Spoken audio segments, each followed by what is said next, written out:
Bien, jóvenes, ¿qué tal? Buenas tardes. Vamos a realizar nuestro estudio ahora, continuando con el tema de nomenclatura inorgánica. Pasamos a estudiar las funciones hidruro, ¿no? En el video anterior te había explicado acerca de que los elementos pueden ser metálicos y no metálicos, y aquí te he colocado unos cuadros que te permiten identificar cuál va a ser el estado de oxidación de estos átomos frente al hidrógeno, ¿no? Muy bien, básicamente el hidrógeno, como ya les había mencionado, pueden tener un estado de oxidación -1 y en el caso de los elementos no metálicos puede tener un estado de oxidación de +1. Muy bien, y ahí a la derecha está indicado en cada uno de los casos cuánto vale ese estado de oxidación. Voy a leerte rápidamente las filas para que puedas identificar los nombres de los compuestos. En la primera fila tenemos que los elementos son metálicos y tenemos al litio, al sodio, al potasio, al cesio, al oro, a la plata y al cobre, y todos tienen +1. Luego tenemos al berilio, al magnesio, al calcio, al estroncio, al bario, al radio, al zinc, al cadmio y al mercurio con +2. Tenemos al aluminio, al galio y al bismuto con +3, ¿no? Y luego por la parte de los elementos no metálicos tenemos al boro con -3, al silicio con -4, al carbono con -4, al nitrógeno, al fósforo, al arsénico y al antimonio con -3, al oxígeno, al azufre, al selenio, al teluro con -2 y luego al flúor, cloro, bromo, yodo con -1. Muy bien. Habiendo explicado entonces cuáles son los estados de oxidación de los elementos metálicos, pasamos ahora a estudiar la función hidruro. La función hidruro es aquella en la que combinamos un elemento con el hidrógeno para formar este compuesto que se conoce como hidruro. Y se llama hidruro porque tiene justamente al hidrógeno ahí incrustado en la estructura molecular, ¿no? Los hidruros tienen clases. Esas clases pueden ser las siguientes. Hidruros metálicos. ¿Cómo se forma un hidruro metálico? Tenemos que un metal lo combinamos con el hidrógeno y entonces formamos un hidruro. Por ejemplo, tenemos al litio que lo estamos combinando con el hidrógeno, al potasio que lo estamos combinando con el hidrógeno, al calcio que lo estamos combinando con el hidrógeno, al mercurio que lo estamos combinando con el hidrógeno, ¿no? Así como también al aluminio que lo estamos combinando con el hidrógeno. En todos los casos, esos elementos son elementos metálicos, por lo tanto van a formar hidruros metálicos. Y de ahí el nombre de hidruro de litio, hidruro de potasio, hidruro de calcio, hidruro de mercurio e hidruro de aluminio. Muy bien.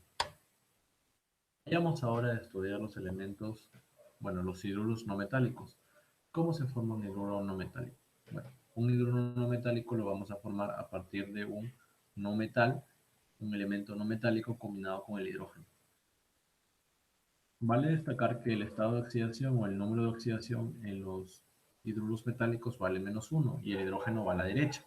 En cambio, cuando hablamos de hidruros especiales, más bien el hidrógeno, bueno, aquí sí, el hidrógeno también va a ir a la derecha.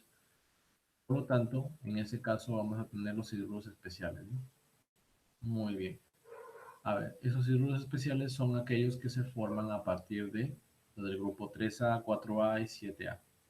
Algunos de los nombres comunes que reciben estos hidruros especiales son borano, BH3, amoníaco, NH3, metano, CH4, silano, SiH, PH3, que sería fosfina, luego ASH3, que es arsina, y luego el eh, estibina, que es justamente el hidruro o el trihidruro de antimonio, ¿no?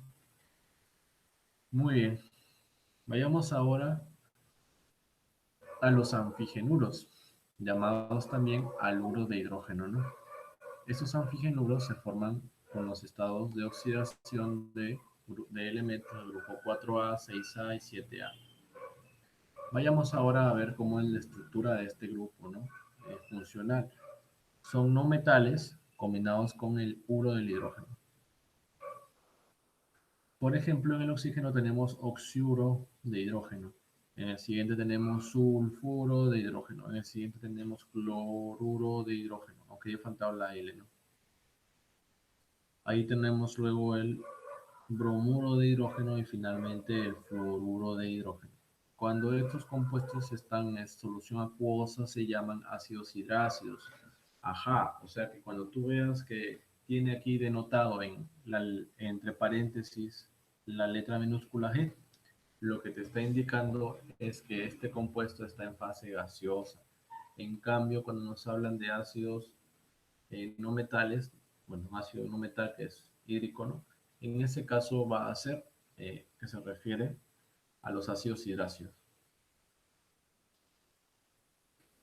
Muy bien, los estados de oxidación, los números de oxidación de los elementos que se combinan con el oxígeno son, aquí hace un momento hemos visto los ácidos hidráceos, hemos visto los hidruros especiales y hemos visto también los hidruros metálicos. Vamos a pasar ahora, ya vamos a dejar de lado al hidrógeno y vamos a pasar a estudiar al oxígeno. Muy bien. Cuando estudiamos el oxígeno debemos entender que los estados de oxidación de los elementos son distintos a los estados de oxidación frente al hidrógeno, con lo cual se vuelven a formar nuevas tablas.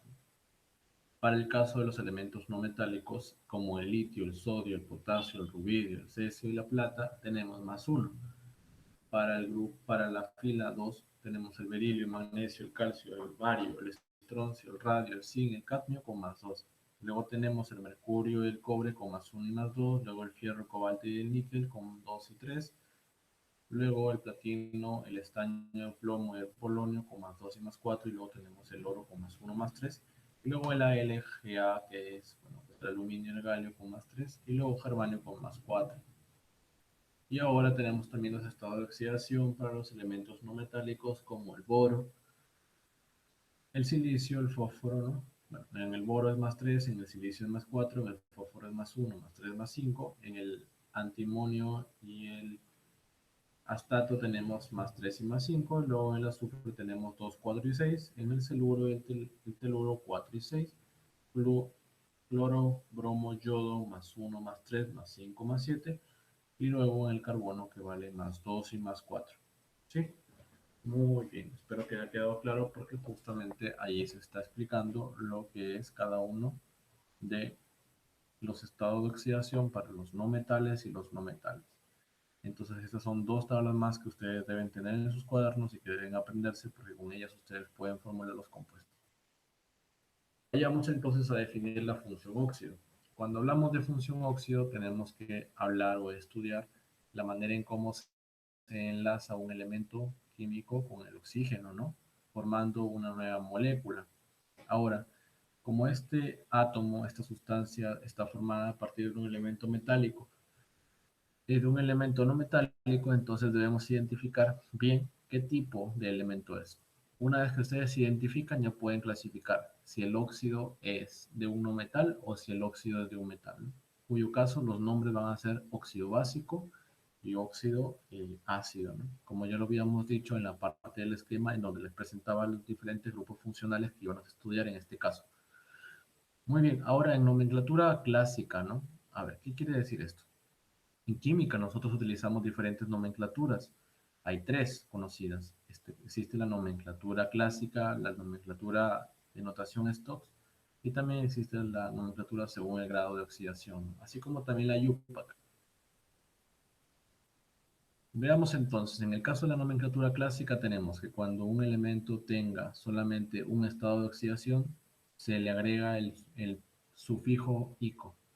Cuando tenga dos estados de oxidación, se le agrega el sufijo oso e ico. Cuando tenga tres estados de oxidación, se le llamará o se le agregará el prefijo sufijo hipo-oso, luego los sufijos oso e ico.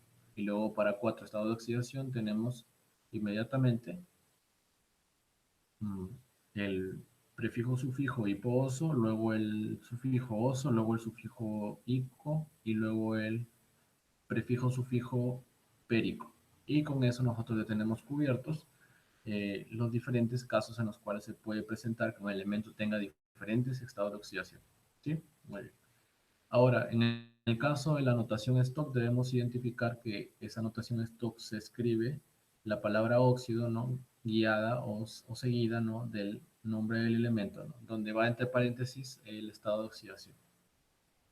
Si en un compuesto químico el elemento activo, ¿no? El elemento de interés que se combina con el oxígeno tiene un estado de oxidación determinado, ese estado de oxidación determinado se va a colocar entre paréntesis. Esa es la nomenclatura de Stokes. Finalmente, En el caso de la nomenclatura basada en el grado de oxidación, tenemos que se utilizan prefijos, ¿no? Se cuenta el número de átomos y pueden ser mono, di, tri, tetra, penta, ¿no? Así como también se calcula el grado de oxidación y se divide el número de átomos de oxígeno entre el número de átomos del elemento, ¿no? Y por ejemplo, si nos sale un medio será proto o sub, 1 a 1 será mono, 2 a 1 será di, sesqui será 3 a 2 y óxido salino será de 4 a 3, ¿no? Una vez más, ese es el número de átomos del oxígeno frente al número de átomos del elemento, ¿no? Bueno, muy bien. Ahora, continuemos y entonces tenemos las clases de óxidos, ¿no? Las clases de óxidos que vamos a estudiar en breve. Como ya había dicho, existen óxidos básicos y esos óxidos básicos o metálicos se llaman justamente óxidos de un elemento metálico, ¿no? Entonces la estructura es sencilla, solo combinamos el oxígeno con un elemento metálico y obtenemos entonces cuánto vale ese óxido, ¿no? Por ejemplo, en el aluminio, ¿qué va a pasar cuando lo combine con el oxígeno? Nada extraordinario, solamente va a quedar el Al2 o 3. Como ahí está mostrando, el aluminio trabaja con más 3 y el oxígeno con menos 2 y entonces queda 2 y 3. Formar la ecuación, la fórmula del compuesto no es difícil, solamente es cruzar, ¿no? En este caso, balancear si quieren la carga, como ya lo habíamos hecho anteriormente. Ahora, en el caso de la nomenclatura de stock, tenemos el óxido de aluminio, tenemos la nomenclatura UPAC, la nomenclatura GO y la nomenclatura común. Vamos paso a paso. En la nomenclatura clásica tenemos que esto se va a llamar sí o sí óxido de aluminio, ¿no? También se llama óxido alumínico, porque solamente tiene un solo estado de oxidación y corresponde entonces el caso de uno, ¿no? Ahora tenemos que la nomenclatura stock va a ser óxido de aluminio 3. Ya sabíamos que la nomenclatura stock el estado de oxidación se coloca entre paréntesis. Nos vamos ahora a la nomenclatura UPAC. En el caso de la nomenclatura UPAC tenemos que debemos contar cuántos elementos hay. En este caso hay 3 oxígenos. Entonces usted coloca trióxido de dialuminio. Finalmente, en la tercera nomenclatura, nosotros tenemos la nomenclatura en función del grado de oxidación, ¿no? En este caso es 3 medios, 3 es a 2 y por lo tanto es un sesquióxido de aluminio. Finalmente existe una nomenclatura que se llama nomenclatura común, que es el nombre que se le da en el uso cotidiano, ¿no? En este caso al óxido de aluminio se le conoce como alúmina. Muy bien, este análisis que hemos hecho lo podemos hacer para otros ejemplos más, como por ejemplo para el hierro, que es más 2 y bueno, también puede trabajar con más 3, ¿no? Hay 2, ¿no? Trabajemos con el más 2. Si trabaja con más 2, entonces en ese caso debemos colocar un átomo y un átomo nada más. ¿Por qué? Porque uno por más 2 es más 2 y uno por menos 2 es menos 2 y queda balanceado. En el caso de la nomenclatura clásica se llamará óxido ferroso y en el caso de la nomenclatura stock se llamará pues óxido de hierro y se le coloca entre 2, que es el estado de oxidación, ¿no? También se puede combinar el fierro con estado de oxidación más 3 y entonces será Fe2 o 3, ¿no? Bueno, si es 3 y 2 se le pone 2 y 3 para que pueda hacer 2 por 3 más 6 y 3 por menos 2 menos 6, con lo cual el compuesto queda eléctricamente neutro. Muy bien, además de eso tenemos el óxido de hierro, como ya dije, entre paréntesis 3, y finalmente la hematita, que es el nombre común que se le da a ese compuesto. También podemos combinar el potasio, y en ese caso nos va a dar óxido de potasio o óxido de potasio entre paréntesis 1. Y finalmente podemos combinar el calcio con el oxígeno para que nos dé el óxido de calcio o también nos puede dar el óxido cálcico de 2 en el caso de la nomenclatura Stock y cal viva para el caso de la nomenclatura la, la común, ¿no? Y bien, entonces hasta ahí nosotros ya podemos ir estudiando. Ahora vayamos a los óxidos ácidos. Va a ser equivalente, solamente la única diferencia va a ser a que ahora el elemento es un no metal, nada más. Entonces ahí he puesto algunos ejemplos. Tenemos compuestos con el boro, compuestos con el carbono y compuestos con el nitrógeno, ¿no? En el boro tenemos que tiene más 3, en el carbono más 2 y más 4, y luego en el nitrógeno que tiene más 3 y más 5. Bueno, ahí se ha hecho un intento de explicar las diferentes nomenclaturas, por ejemplo, trióxido de diboro en el caso de la nomenclatura UPAC. En otro caso, pues puede ser monóxido de carbono, óxido de carbono 2, ¿no?